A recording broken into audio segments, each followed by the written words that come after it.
Olá, meu nome é Annelise Erisman e hoje nós temos aqui o professor Isaac Kamola. O professor Isaac Kamola é professor assistente de ciências políticas numa universidade que chama Trinity College, em Connecticut, nos Estados Unidos.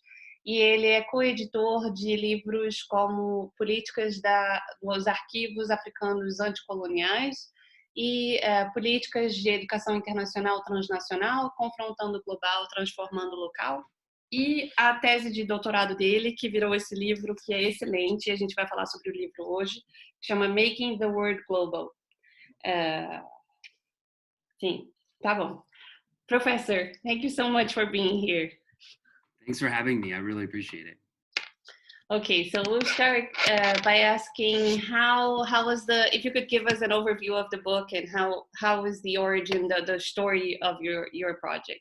Sure, that sounds great. So I think it's helpful to understand kind of the origin of the story through kind of where the book comes from. So I was a graduate student at the University of Minnesota in the 2000s at a time when everybody seemed to be talking about globalization, right? The end of the Cold War had just happened, and there was this kind of sense that was now a decade or more old that was people were very excited about this concept of globalization.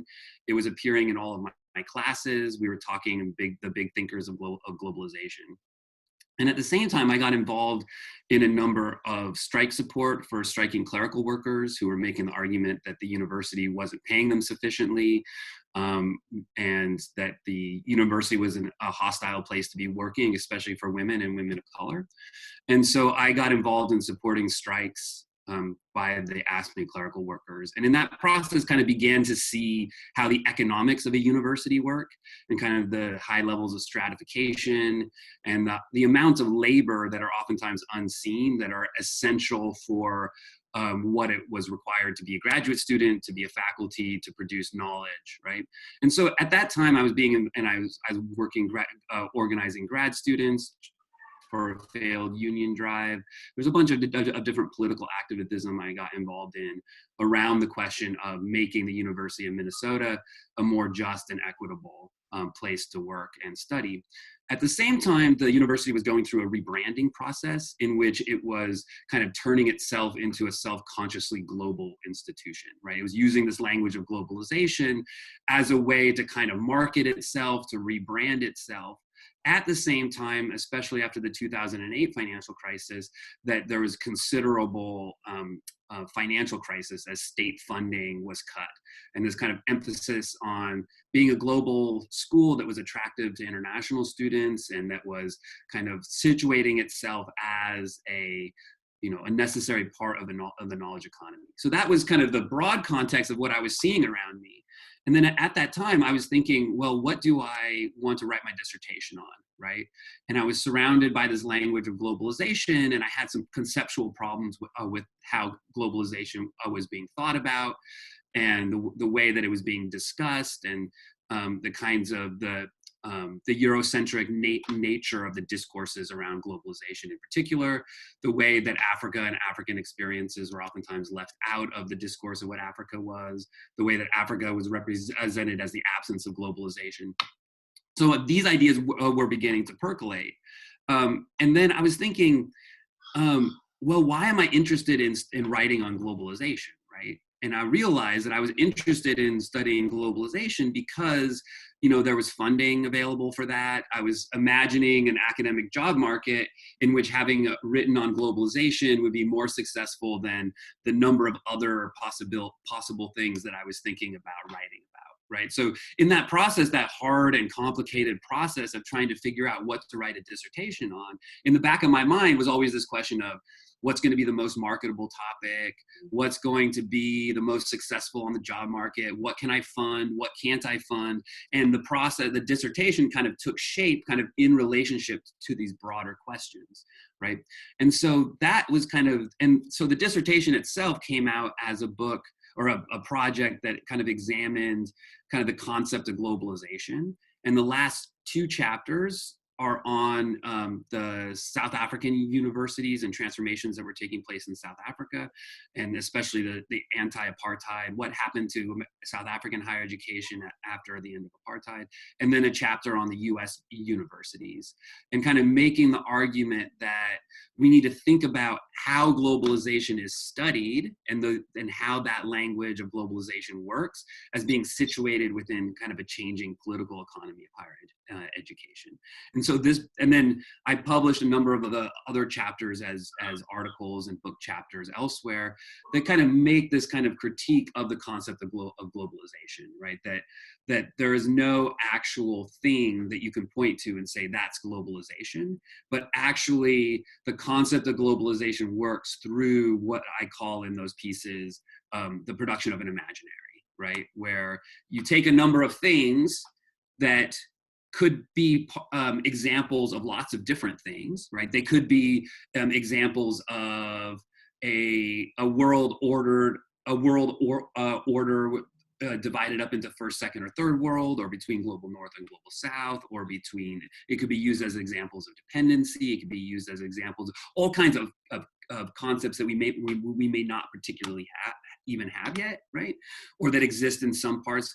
There's a whole ecosystem of ways of imagining, possible ways of imagining how the world is interconnected, right? And yet at some point, globalization becomes the dominant way in which the world becomes imagined as interconnected. And I argue that happens, the kind of the logic of it is that certain things get imagined as having global properties, and then you aggregate those things together, and that becomes the definition of globalization. So just kind of by way of an example, there's all of these indicators, these people that these organizations like the KOF and other places that come up with kind of measures and metrics for understanding globalization, and then they basically say what countries are more global based on these metrics, right? But if you look at those metrics, for example, the KOF indicators of globalization have to do with the number of IKEA stores and McDonald's stores and various things like that, but they don't have to do with the number of foreign troops that are occupying your country, right? And so it turns out that Switzerland and the Netherlands and Sweden are very high in terms of globalization, and Afghanistan is very low in terms of globalization, right? But if you had changed the indicators, then you would have a completely different understanding of what globalization is. And there's no essential reason why IKEA store and not foreign troops is an example of globalization and not, but it has to do with that one is imagined as being global and the other is not. And so I argue that if you want to understand where that imaginary comes from, why certain things are imagined as global, and then what that concept of globalization is doing, what kind of work it's doing, is you have to understand where knowledge about the world as global is produced, right? And also what happened to those places that imagine the world in terms other than globalization, right? And how they've been transformed into also sites for the production of knowledge about the world as global, right? So this book kind of takes that kind of last part of the dissertation that said US universities and the transformations that have taken there are really important to understanding where this global imaginary comes from. I don't know if that answers the question. That answers the question. Yeah, right. Would you mind just going back to the 80s and telling us how exactly globalization got established as the proper way of defining the word view at this point, and afterwards to the 90s until now? Yeah, sure. So basically the book I start off by making this argument that kind of prior to the 1980s, that the US universities were largely organized to produce what I call a national imaginary, right? And this has to do with kind of the ways in which funding and the institution is kind of both conceptualized, imagined, but also materially organized, right? So what happened, I mean, the Indian university system is very peculiar, right? Where there's no federal system, and therefore it's kind of more of this very, very it's not even a system. I think it's false to call it an American university system. Instead, there's, there's private institutions and public institutions and for-profit institutions, and there's state universities and all of this, and there's no kind of overarching system, right? And this, in a way, has to do with the particular history of where American higher education comes from, the kind of importation of the British colonial model of universities, then mixed with the German research model in the 19th century, plus the creation of the land grant system. And you have all these different types of institutions that kind of all exist parallel to each other. So you have the private schools, small liberal arts schools like mine, or the large major research universities that are also private, et cetera, right? So this posed a real difficult problem in the Second World War, right? Where there was this recognition that the university would be an incredibly valuable place to harness the resources during the Second World War. And it was difficult. It was hard to figure out how to do that, right, without a federal system. So the way that they invented, the government invented this kind of form of grant giving, where you would give grants to individual faculty members who would then use that to carry out research that was necessary, right, or to train GIs or language programs or research about particular parts of the world, et cetera.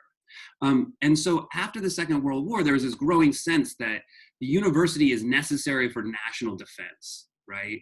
And that it's this incredibly strategic asset that is important, especially as we move, as in the Cold War, right? And as it became an important front in the Cold War.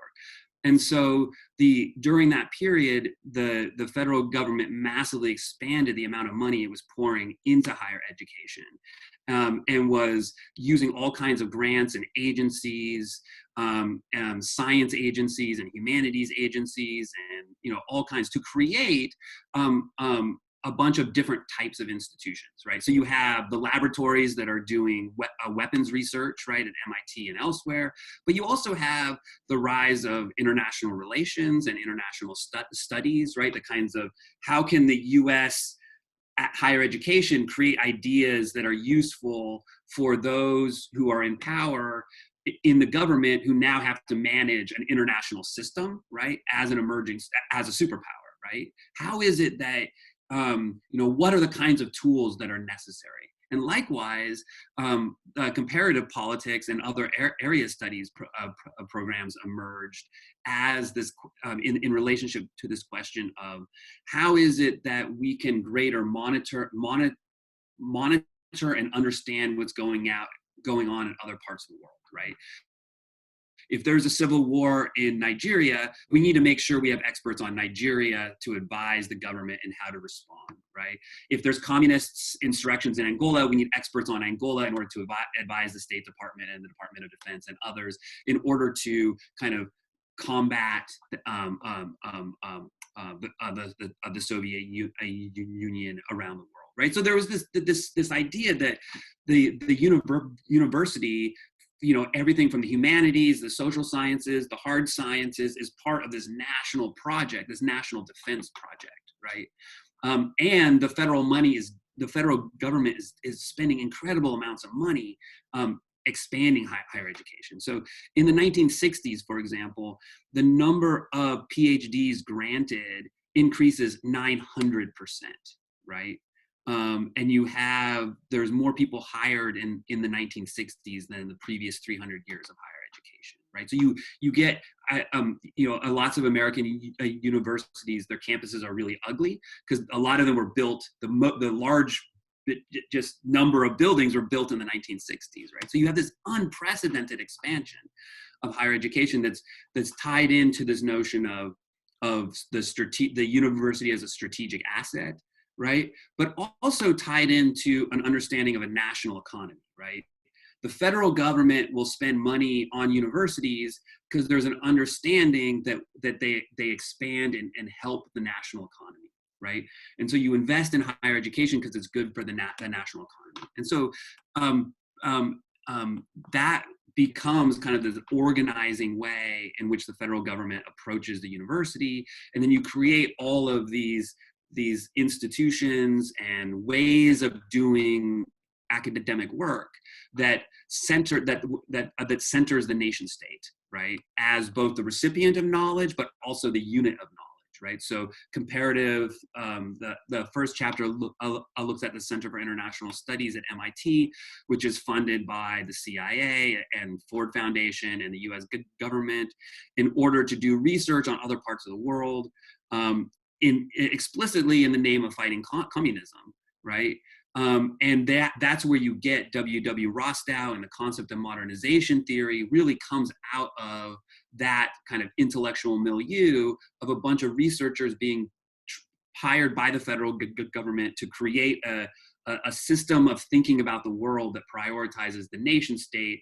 Because if you have the world imagined as a system of nation states, it becomes easier to conceptualize the US as a superpower that can intervene in another country, make changes in that country, and bring it to its side of the Cold War, right? So that's kind of the national imaginary. And so I argue that in 1980s or so, you begin to see this kind of the university as a site for the production of a national imaginary being replaced by the universities as being highly productive sites of a global imaginary, right? Where instead of seeing universities as assets of national assets targeted at national development, right? It becomes increasingly common to understand universities as locations of the production of human capital, where individuals are trained as their individual consumers purchase a commodity that has a certain kind of market benefit for it, right? And in the book, kind of the pivotal chapter is the third chapter on Theodore Levitt, who's writing in his pivotal essay, 1983, The Globalization of Markets. He writes in the Harvard Business Review, which really kind of brings this concept of globalization to the forefront within the business community, right?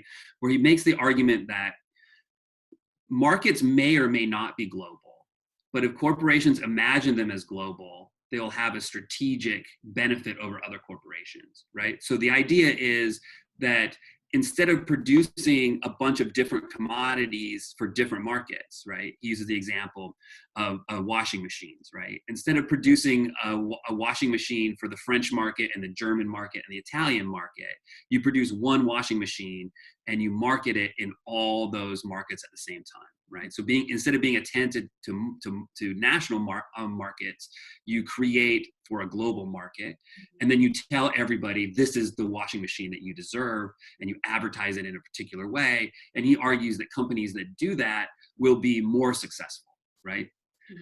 So that happens in the business school in the 1980s at a time where business schools become increasingly important to the business world, right? More and more people are going to business school, especially Harvard Business School, and the influence of business schools. And so the chapter kind of traces the influence of this essay through the institution of Harvard Business School and the way that it kind of spreads out into the business world, right? Mm-hmm. And then I argue that in the 1990s, political scientists and social scientists began saying, oh my gosh, globalization, look around us, we live in a global world, without recognizing that their colleagues on the other side of campus in the business school were the ones who produced the knowledge that then circulated through the business community, that then created and changed practices and changed business techniques that then resulted in Coke being sold everywhere and Pepsi being sold everywhere and the same commodities being sold everywhere.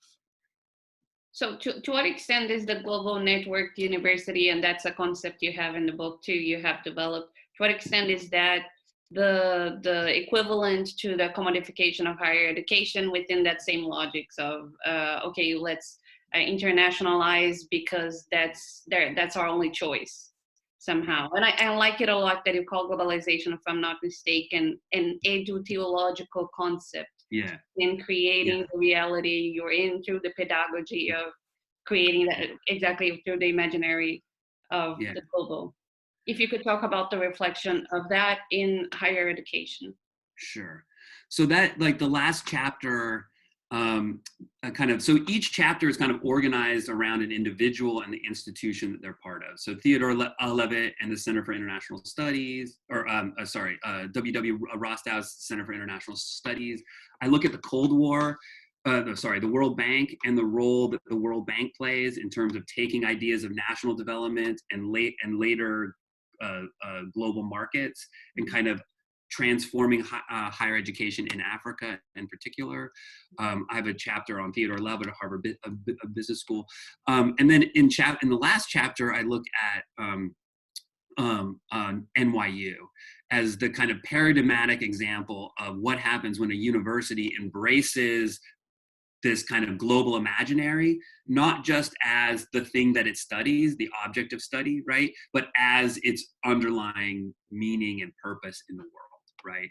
So NYU under John Sexton, radically reconceptualizes itself as not a school located in New York, right? But instead as a global network university, right?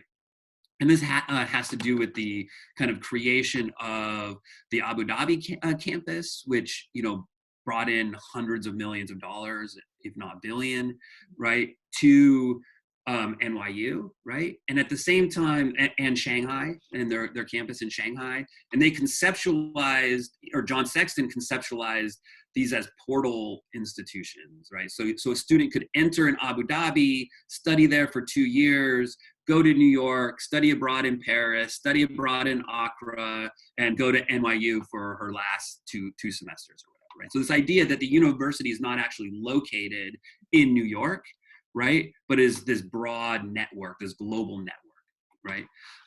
And so what I was really interested in the fact that John Sexton is a Jesuit and is deeply entrenched or thinks in kind of theological terms, right? And in many ways, he talks about NYU as an ecumenical gift to the world, right? That higher education is this thing that universities bestow, and that these are institutions that are bringing about change and kind of that they're making the world a better by their very existence, right? But I argue that is a kind of an edu-theological vision of the world, right? Where the university is global and it kind of steps outside of the world. It doesn't exist in the world, it exists outside the world. And it kind of has this higher, greater purpose that's no longer connected to the particular locations, the particular people, the particular institutions, the particular histories of which it's part. And so I use that as a way of explaining how John Sexton can talk about NYU as this ecumenical gift to the world, with students kind of moving from place to place and faculty moving from place to place and therefore money moving place to place in this kind of seamless network that is, he talks about like flying from New York to Abu Dhabi to teach his one class on constitutional law and then flying back and this and that, and this kind of this idea that there is this network of people and ideas and money and students kind of freely moving through the world, and then contrast that with the kind of terrible labor abuses that went into the making of the institutions that house that, right? The building practices in Abu Dhabi and the construction of the campus, as well as the kind of attacks on academic freedom that take place, et cetera, right? So that and then as well as tying that into various protests around NYU's position in New York, right? Where NYU becomes one of the largest landowners that is, pays terrible wages to graduate students and adjuncts in order to teach there, is highly exploitative to his labor force, is gentrifying the neighborhoods in ways that neighbors have been protesting for decades, right? And just kind of thinking about that idea of higher education as this transcendent good that is not located in a particular place, right? That in a way that allows a kind of diffusion of politics, or a forgetting of politics, right? A way of kind of talking about education as this kind of perfect gift, without talking about the kind of political, economic, social costs of higher education, right?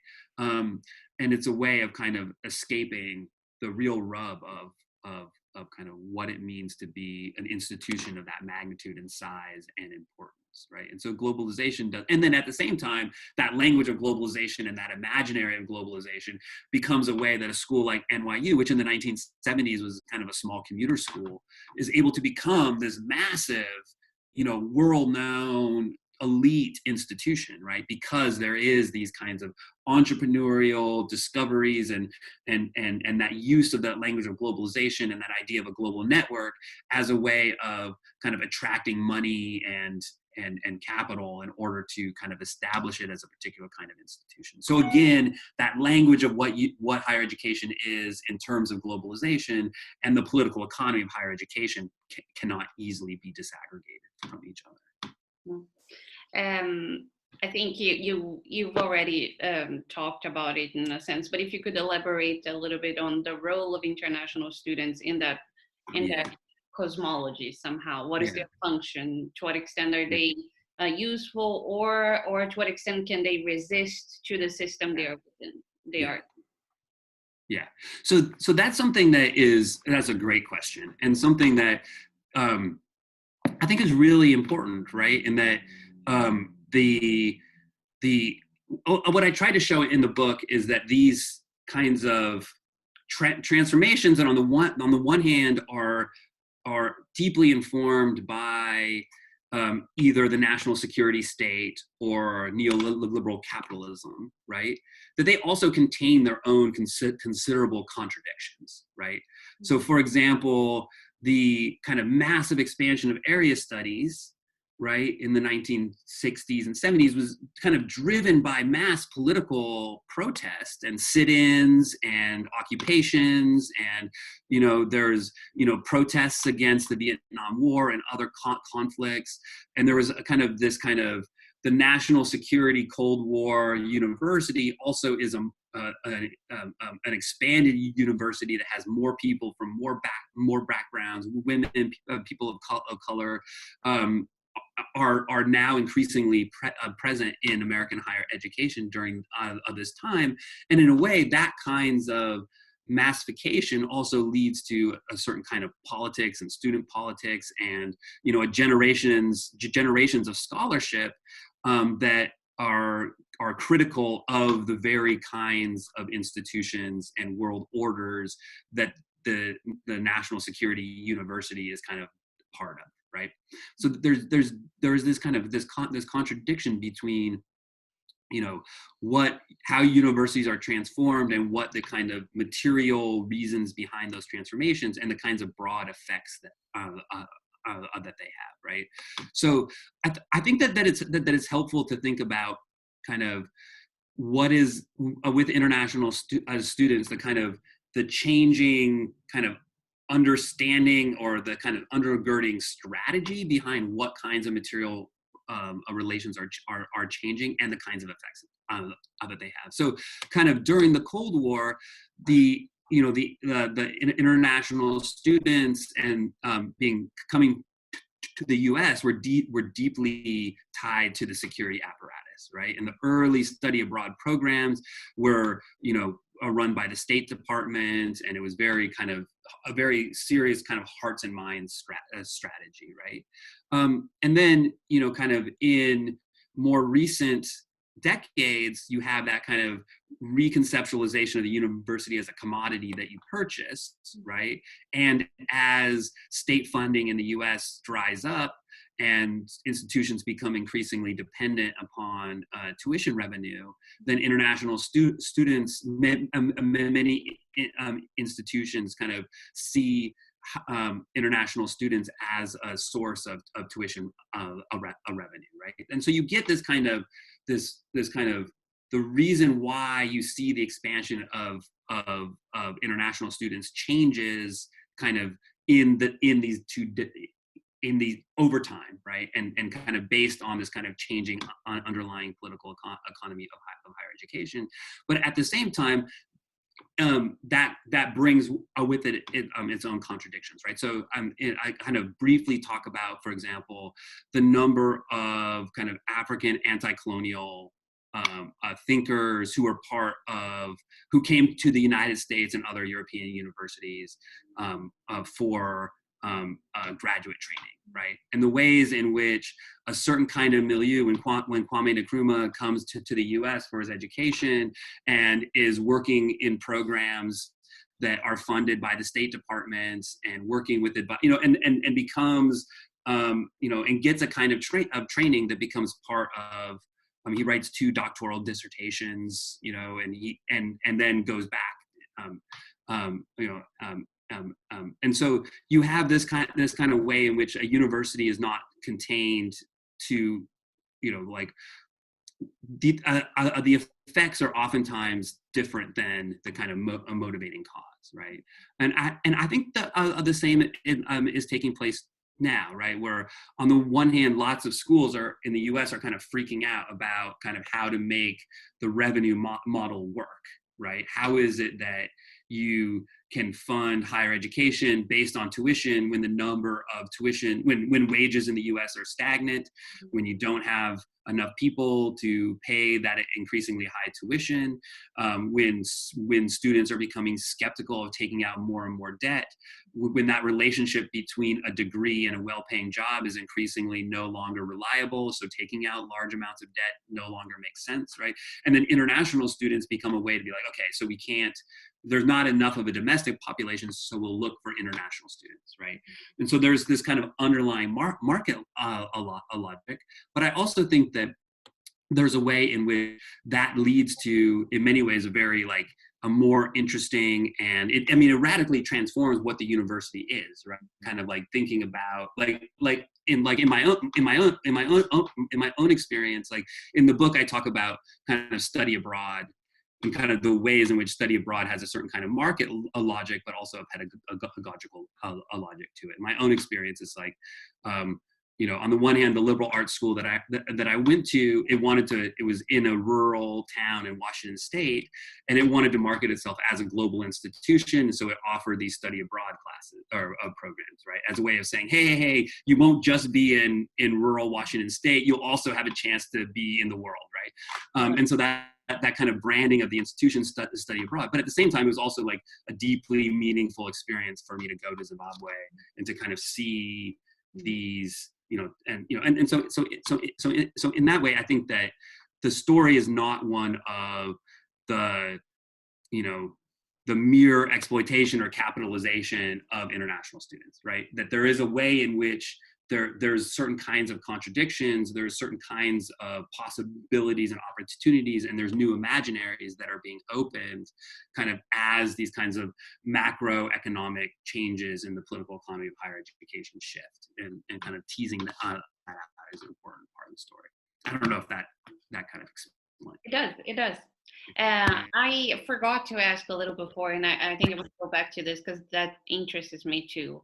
The changes in the paradigms of financing between the federal government and the state universities. If you could at least explain a little bit how the U.S. functions in that sense, right. And also that paradigm shift almost from the funding of various studies in the 90s. I believe you go through that in one of the chapters, to the like preference of global studies or understanding of global research programs, and what does that mean for knowledge production nowadays? Yeah, so that's great. So I think that to get to the first half of the question, I think it's helpful to use kind of an example. So the deeply federal system of American higher education, right, where states are very, very proprietary of their own education, right? And so that there have been various attempts before the Second World War to basically have a more federal system. But right now there's only, I think, 6 institutions that are run by the federal government, and they're all military colleges, right? Air Force Academy and things like that, right? So all the other institutions are, so UC Berkeley is run by the state of California, not the US government, right? Ohio State of Ohio, right? And so you have these states that all have just radically different approaches to higher education, different funding, right? Some systems like California have spent incredible amounts of higher education and have prioritized universities as a central part of the California kind of state economy, and have the resources and the interest in expanding higher education. And the kind of California model has become like an important part of American higher education, where you have these kinds of flagship research universities, and then you have state schools that are educating large percentages of the population. And up until fairly recently, education in California was fairly affordable, et cetera, right? But that's completely different from how education takes place in another state, right? Which may have much fewer institutions. They may be receive much less per capita funding, et cetera, right? So you have this kind of landscape, and then you add into that all the private institutions, and so that idea of kind of the creation of funding sources that came from the U.S. government was largely driven by grants, right? Where grants would go to researchers, but in order to get schools to agree to allow the federal government to pay for research, that a large percentage of those grants, it's oftentimes called overhead, right, goes to the college, right? So a good example is like, there's a great book on Stanford, right? And Stanford, kind of prior to the 1950s, is a pretty small school in comparison to what it is now, right? And it very quickly and strategically realized that there's a lot of federal grants that were available if they research certain things and not others, right? So they had a geology program, right, that studies geology, but there was all of these federal grants for petroleum exploration, right? So they fundamentally transformed their geology program. They brought in a bunch of new faculty, and they made a bunch of hires, and they changed the curriculum, and they did all of that in order to be competitive for these federal grants.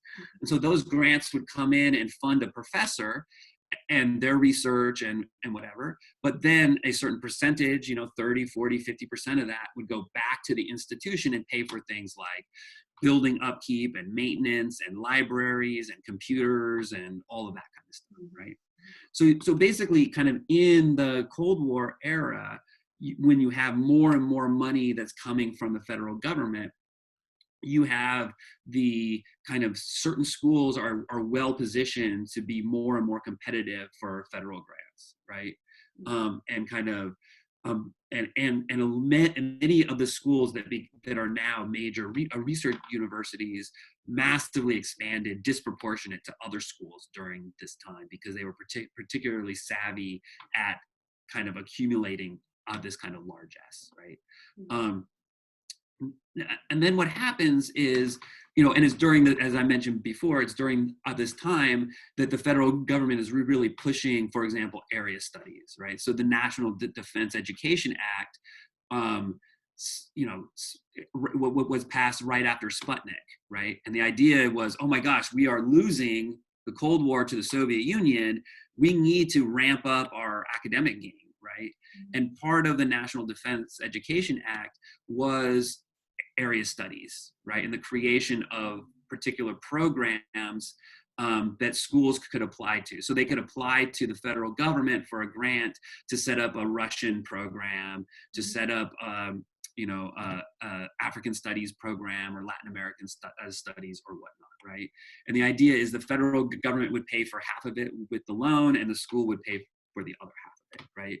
And so many schools, a lot of the area studies programs were created during this particular time, right?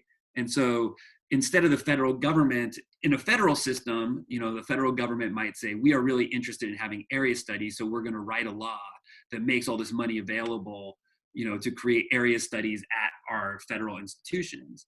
But because the US doesn't have a federal education system, it creates all of these grants and funding opportunities that schools then compete for, right? And individual faculty compete for, right?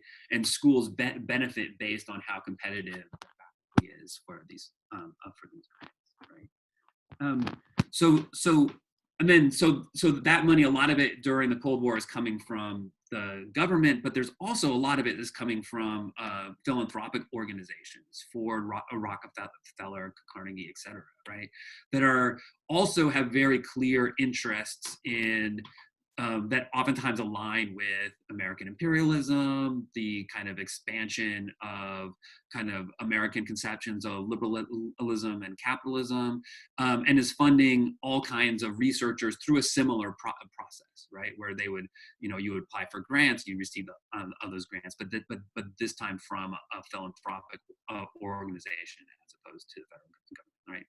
So what happens so the 5th chapter is on the kind of defunding of area studies that took place in the 1990s. So the Social Science Research Council, the SSRC, was one of the major kind of funders of area studies, right? So after the Second World War, it helped create a lot of reports and a lot of the kind of energy and support for area studies, basically saying that we need, like, that at that time, the study of the non-Western world was largely ancient history, right? So you'd have an Egyptologist, you'd have somebody who studies Sanskrit, but nobody who could tell you about 1950s Egypt or 1950s India, right? And so the idea was we need to kind of expand our area studies programs in order to kind of understand the contemporary non-Western world. And this was the kind of the creation of the area studies program that I just talked about.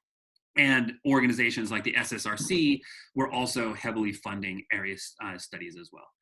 In the 1990s, on the one hand, publicly, the SSRC is saying we need to be more global in the way that we approach the world. It doesn't make sense to understand the world in terms of national containers anymore, right? Or regional containers. It's necessary to kind of think about the world as global. And therefore, we are going to kind of change our funding structure, right? Behind the scenes, they're basically saying, we don't have money, and the people who fund us, i.e. business, corporations, private groups, are interested in globalization. Therefore, we're going to change our funding structure in order to basically follow the money, right? And so in that way, that for me is a kind of a clear example of kind of the shift that's going on in terms of kind of what becomes fundable within the current moment, right? And it's really interesting because there's a lot of, area studies folks who basically have lived their careers in area studies programs that are now kind of applying for kind of retooling their area studies, but it's now about globalization, right? So now it's like, this particular place that I've spent the last few decades studying is a case of globalization, right? So you kind of get that sense of a reframing of the knowledge is being produced in order to make it in line with kind of the material realities that undergird it. And that is like a good example for me in terms of thinking about a global imaginary, right? How global imaginaries are produced. So. And I think that really trickles down somehow. I was talking to a friend about, I don't know if you know the German sociologist called Ulrich Beck. Yeah. He wrote a lot on cosmopolitan sociology in the 2000s, but in the 90s, he was writing about labor sociology in Germany and arguing on how bad globalization was for the German labor market. And then in the 2000s, he became a super defender of cosmopolitanism and cosmopolitan research. Yes. Yeah. No, I think that's I would imagine that there's a story there that has to do, I don't know the empirics of it, but yeah, I think that's a good example. Yeah. If we can go back to I thought it was interesting, we spoke about this before, that you used author for your introduction, and you almost tried to create a beautiful analogy between your notes and his notes on ideology and the ideological structures, the ideological state apparatus. Yeah. And I was thinking, now that you also spoke about the student movements and student activism on campus in the 60s, mainly, I was thinking, to what extent do you think it's useful for us to go back and think about what was happening in the 60s, including in terms of retrieving some of the theoretical foundations from that time, the discussions, or if you think that now we are in an overwhelmingly, it's an incredibly different situation, that it's not even comparable, or we can't even, we need to almost define or create our own theoretical tools to understand the exact amount, the exact damage that globalization has done, or benefits for some. Yeah, no, that's a great question. So the like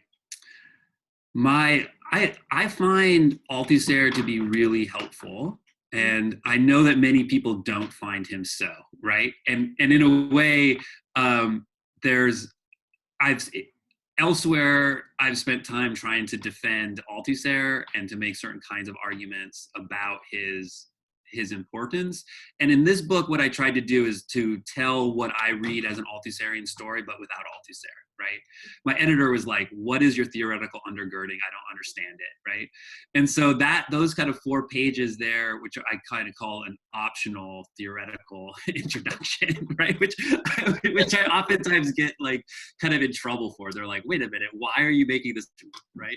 And the reason is that on the one hand, I don't want to get like, Althusser and Althusserians are notorious for getting in the weeds on very arcane debates that nobody except other readers of Althusser understand or care about, right? And also there's a sense that Althusser has been largely discredited because he was kind of on the wrong side of really important political questions, including May 68. And so I think that he's not somebody that I want to defend or think that he's the only way to understand, or even well, I think he's the best way, but definitely not the only way, right?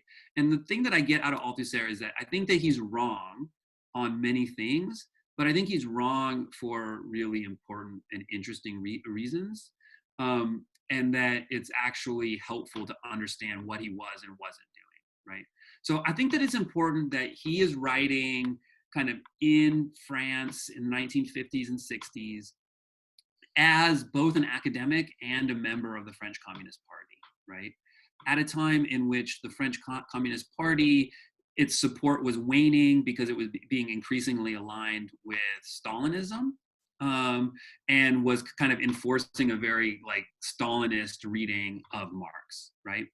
And Althusser, as a philosopher and a reader of Marx, was making the argument that the Stalinist reading of Marx is actually a bad reading of Marx, and the party will be will be better situated if we read Marx differently, right? And therefore, and then he lays out his kind of his reading of Marx, right? And so just kind of biographically, I think that it's really interesting that he's both an academic philosopher and sees his work as engaged in party politics, right? And he says in multiple different places, it's not ideas themselves that change the world. It's ideas that are tied in with party apparatuses, with the mass political movements, right? And so I think that means that he has a certain kind of appreciation of both the power of ideas, but also the limits of ideas. That ideas in and of themselves, a really good book in and of itself, is not enough to materially transform the world, right? And so, but I do think that this situation of Althusser as a philosopher and an academic within a party, and a deeply problematic party, means that he ends up making certain types of arguments that are really off-putting, right? So just for example, he talks about Marxism as a science, and he makes this distinction about kind of Marx's philosophy and Marx's science. And a lot of people argue that that's an example of kind of that he's being overly structuralist and overly kind of, that there's one way, that capitalism is one thing that infuses all things, that there's no agency, there's no space for resistance, it is overly structural, and I think that's one way to read Althusser, and that's especially a way in which Althusser was read when he came to the United States in the context of the behavioral revolution and the kind of a different kind of fetishization of science within the American social sciences, right? So I think that what is interesting for me is if you go back and you reread Althusser's distinction between science and ideology within the political context in which he's making those arguments, science, right? So he's basically saying that as somebody who understands his philosophical work as engaged in an anti-Stalinist movement within the French Communist Party, the claim to science is a claim that's based not necessarily because it's true, but as a political tool, of, something that gains political leverage at a particular moment in a political struggle that's taking place at the train of ideas, right? That a struggle at the level of philosophy. And so I think it's interesting that Althusser also says you should never read an author for what they say and take them at face value. You should read them for what they don't say, right? Mm-hmm. And Althusser says there's a division between Marxist philosophy and Marxist science, and everybody says he says there's a division between philosophy and science, right? And to do an Althusserian, what I try to do is to do an Althusserian reading of Althusser, and basically say what are the absences, like what is it that Althusser does not write about or does not talk about, but is nonetheless present within his own work. And I think clearly what is present is May 68, right? Where he basically opposed the student protesters because they were, it was not supported by the party. It was not a proletarian revolution, but was a kind of, he saw it as a kind of a petty bourgeois revolution, and therefore condemned the protesters. So in an essay that's written a few months after May 68, he talks about the school as the kind of, as replacing the church, or as the primary ideological state apparatus. At the same time, he uses the example of Paul being stricken on the road to Damascus as his example of interpolation, right? And has nothing to say about May 68, right? That's to me, super interesting. And so my question is, what happens if we do what Althusser says we should do with texts, which is to read them in our present conjuncture in order to see what they do and don't say and what they miss and what those absences tell us about the present, right? And so I think that what I like about Althusser is that if you read him in this particular way that I read him, which is not in any way, I think, it's my own kind of idiosyncratic way. What you get is, I'm deeply influenced and affected by Foucauldian and post-structural kinds of theoretical arguments. And I think those kinds of analyses of micro power and micro politics and the powers of discourse and the powers of the production of subjectivity is incredibly important, right? But I think that within the context of where those moments are, where those thinkers are coming from in France in the 1960s, a lot of them are explicit rejections of the French Communist Party, right? Foucault, Deleuze, Guattari, all these folks are kind of fleeing the French Communist Party, saying, we don't have time for that Stalinist organization, we're out of here. And they increasingly, in my view, become kind of really important philosophers, but increasingly disconnected from political movements and social movements, right? And in a way kind of lose, they don't foreground capitalism, right, as centrally. Foucault will say that he's a Marxist, he'll say that he's offering a critique of capitalism, but you can read Foucault without reading that, right? That there's a way in which that capitalism kind of becomes further and further removed, while other things kind of take the fore, kind of as a correction for the kind of overly determinist, Stalinist reading of Marx, right? But I think that going back to Althusser kind of gives us an example of what it means to kind of hold these things in tension, right? To have both a prioritization of the economy being determinate in the final instance, right? A final instance which never comes. And at the same time, as productive of subjectivities, of ideologies, of discourses, of institutions, of micropower, all of that, right? And that you can read instead, or I read Althusser not as a structuralist, kind of a top-down structuralist, but instead as kind of institutions as being part of an imminent production and reproduction of power or of the world, right? It's this totality that is the world, right? In all of its contradictions, right? And so in that way, the economy is determinate in the final instance, but there's all of these contradictions that kind of play out in lots of really splendidly unexpected ways that are fundamentally informative and transformative and potentially liberatory, right? And so in that way, I like his idea of structuralism, but it's an immanent structuralism. And in terms of kind of what this means for the study of the university, is that there's a lot of kind of writing about the university as in terms of the corporatization of the university, right? That there's the university and then the corporatization comes from outside. The neoliberalization comes from outside. The privatization comes from outside, right?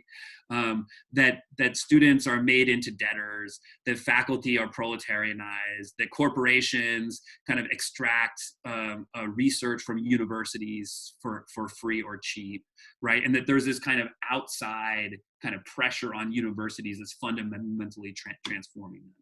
I think that Althusser's understanding of an immanent structuralism kind of allows you to think about universities as always productive of the world in which we exist in, right? Universities aren't outside the world and then they're being kind of forced into the world or drawn into the world by corporatization, privatization, neoliberalism, whatever your term is, right? But instead, that the universities have always made and remade or reproduced the world, right? And the world has always produced and reproduced the universities. And universities have always been sites of struggle against against capitalism and the making of the universities. And they've always been sites of extraction of labor and value as well and simultaneously, right? So instead of thinking about the world and the university, you think about the universities as always part of the world and a very important sites in the production and reproduction of the world. And I think that you can get there through other theorists, but I think that what Althusser brings is a kind of recognition or a kind of centering of the story of capitalism in that story, right? So yeah, that's where. And then I do this thing. I'm curious to know what people will think about it, where I kind of also argue that there's a certain kind of decolonial project that this is kind of opening up or kind of in conversation with, right? To basically say, what does it mean to think of universities as rooted in the world, right? And you think about a world of higher education and you think about kind of all the colonialism and imperialism that goes into the making of universities into particular institutions that make certain kinds of knowledge as possible. And what would it mean to then kind of, in a way, it's kind of a project of provincializing the American university to basically say that it's a very particular place or set of places or sites or worlds that make certain kinds of knowledge possible precisely because of these very particular stories, right? And particular relationships that make certain kinds of knowledges and certain types of imaginaries possible, and to kind of situate that within a particular place, I think is useful. I thought it was very useful and very good reading of Althusser. Great. So I want to finish this interview by asking you on the situation we're in now, which is the COVID-19 chaos and horror scenario. And I wanted to ask you, what does that mean for the future of e-learning? You being pretty much a historian and a sociologist almost of the internationalization of higher education, how are you seeing the latest changes of, okay, are we going to see universities as only virtual places now, or how do you see the word globalized and digitalized? Is it the extreme form of globalization that we are reaching? Yeah. No, I mean, that's a great question. And it's really strange because when I started writing this project, there was a sense that like the language of globalization is here to stay, right? That is basically impossible to imagine the world outside of the language of globalization, right? That the world is self-evidently global, right?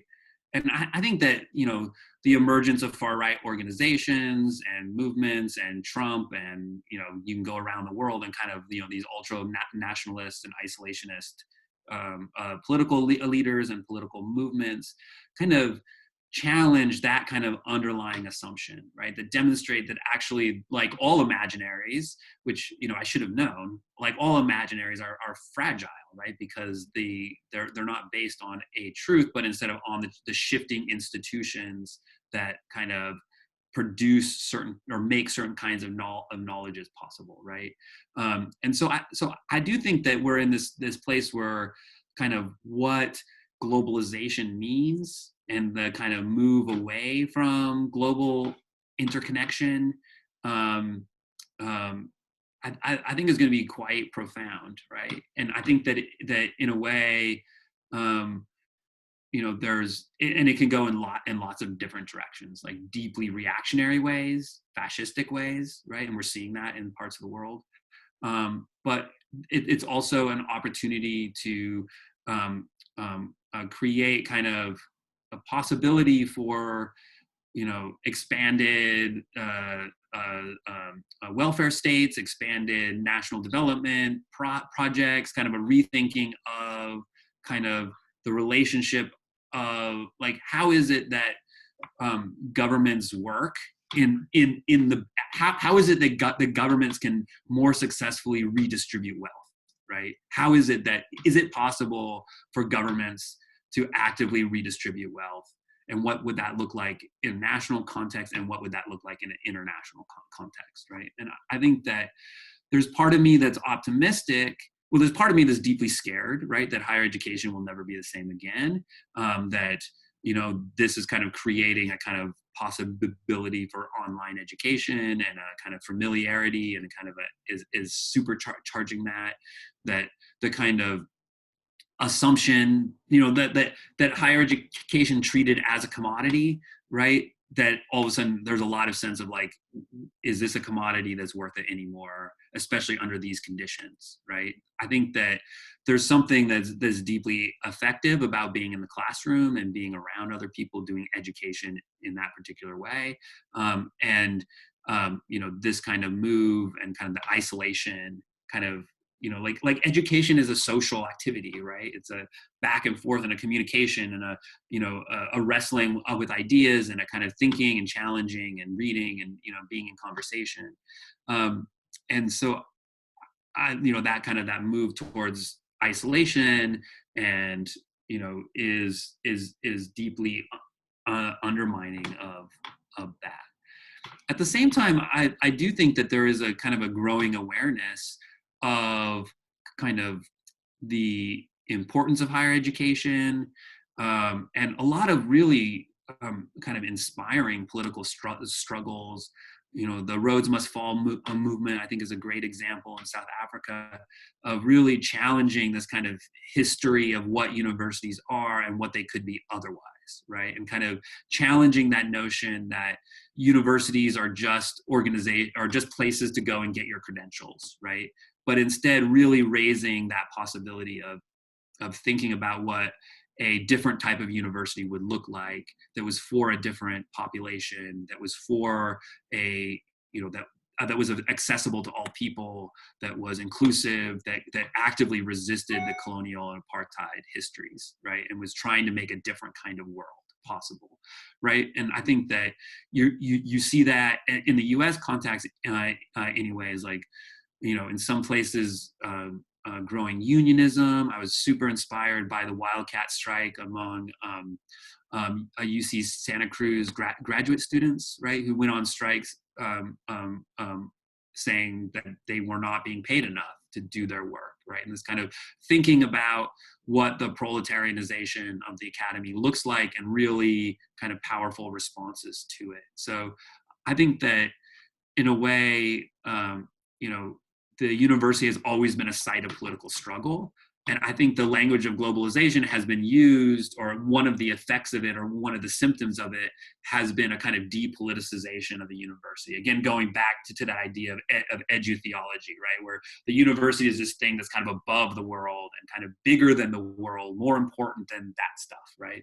And I think that increasingly we're seeing that, no, there's going to be a real struggle over what a university is, who governs them, how they're run. Are they just an equitable institutions, or are they merely another extractive industry? I think that's kind of up for grabs.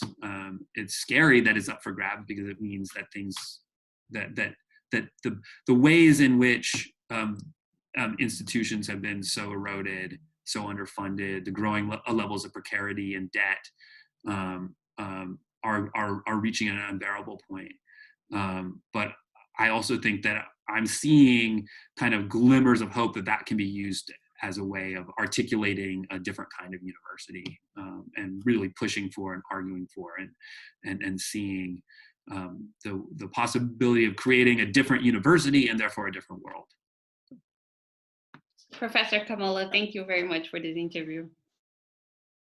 Yes, thanks so much for inviting me and for chatting, and I look forward to being in conversation.